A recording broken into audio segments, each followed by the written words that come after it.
Emotions, they can be tricky, right? It would be amazing if we could always feel calm, happy, joyful, hopeful. I see this a lot in coaching. A lot of my clients want a fast track to feeling those emotions that they are more comfortable with, or they believe other people are more comfortable with, or that they believe will help them achieve their goals. And so, what we then do is we push away the fear, we push away the anxiety because we either fear it or because we fear that other people won't be able to handle it. But when we do that, we push away half of our experience, right? Because to have emotions is to be human. It is part of the human experience to experience the full range of emotions. And so if we push half of that away, we're really pushing away half of our humanity. So this is key because learning to welcome and be with emotions is actually one of the most critical things and important things you can do to fully live into your power, to fully live a life of clarity, and to rebuild that trust and wisdom, right? So we actually want to reclaim and experience and be with our full emotional experience. So here's a common thing that happens with a lot of people, right? When we feel those positive emotions, we feel really good. It feels like we're in flow. We feel really open. We're ready to embrace life, right? It feels really good. And this can lead to one of two things, right? One, where you cling to it, right? You believe that you need that energy in order to continue the momentum, in order to achieve what you want in life, right? So you really cling to it. Or you sort of embrace yourself, right? You brace yourself for when the tides shift because when it does, you're going to lose it all, right? It's all going to go away. So there's sort of either way, kind of this cleanness and this resistance to what may come next, or bracing yourself, right, for what might come. And here's the truth. Inevitably, the tide will turn because life, right? Because humanity, you will feel the full spectrum of emotions. And when those difficult emotions come, it can feel like an experience of disconnection. Maybe we got punished for feeling big emotions, right? We were told to go to our room until we could calm down. We were told to leave, right? We were told to be somewhere else until those emotions could pass. Or maybe our caregiver was uncomfortable with those big emotions. And so they gave us things to distract, right? Here's some candy or here's a toy to help you forget that you were actually feeling this other big emotion, right? So we kind of have this experience that these emotions are something that we need to avoid, that drive disconnection, right? And that we need to get out of as quick as possible. And we then learn to fear those emotions, right? Either because we might get in trouble, or because other people left us, or because we were taught to leave ourselves, right? And none of those things are pleasant. None of those are things that we seek out or want to experience again. This can be actually a really big driver for emotional eating, right? If you think about food as sort of that way to get out of that negative emotion, right? That we believe is unsafe, that we feel like we need to end, that we need to numb or escape from. And food can be a really easy, readily accessible way to do that, right? So this is a really important driver. And so if emotional eating is something that is inhibiting your health goals, this can be a really powerful tool to begin to shift that pattern. When emotions come into our experience, we can do one of three things. First, we can avoid them. This looks like denying them, repressing them, numbing them, or dissociating, right? So this may be an example where food comes into play, where we use food to distract or numb what we're feeling, or we may hear ourselves saying, I'm fine, everything's fine, when deep inside, nothing's fine, right? We're really activated or aggravated. But we say, and maybe even tell ourselves, it's fine, everything's fine, right? Trying to push it down. Or maybe just sort of a retreating into our thoughts, right? Kind of retreating into sort of an analytical approach versus allowing yourself to fully be present with the experience, right? Those can all be ways that we sort of dissociate or numb or avoid our emotions. The second thing we can do is act them out. This is where we sort of over identify with the emotion, and what we are feeling becomes our reality in that moment, right? And we over identify with it and begin to sort of push it out into our external environment through big behaviors, right? Or through using, letting the emotions really taking over, letting the emotion define our reality, and then behaving from that place. And neither one of these, avoiding or acting out, neither one of those are really helpful. And in fact, reinforce some of those fears that are really centered around the difficult emotions, right? Those fears that those emotions cause disconnection, They cause me to be alone. They cause me to be disconnected from myself, right? Because both of those choices are sort of that manifestation. I've either disconnected from myself and sort of abandoned myself through avoidance, or I've kind of pushed other people away through my behaviors as I act that emotion out, right? So neither one of those are helpful. So what do we do instead? The alternative is to accept the emotion.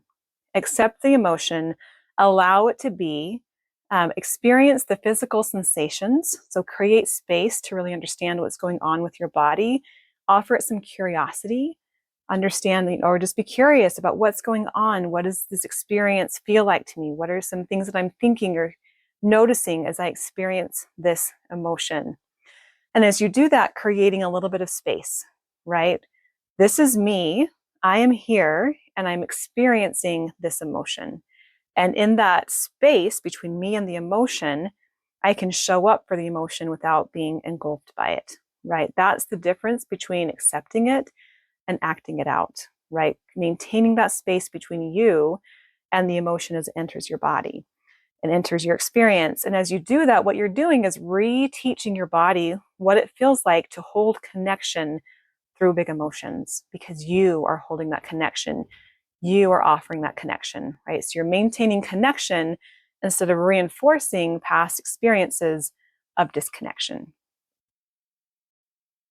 Okay, now I want to teach you the 5 steps, the 5 S's of emotional self-care that will help you learn to accept your emotions, to move from that place of avoiding or acting out and into acceptance. So the first step, the first S, is to spot it.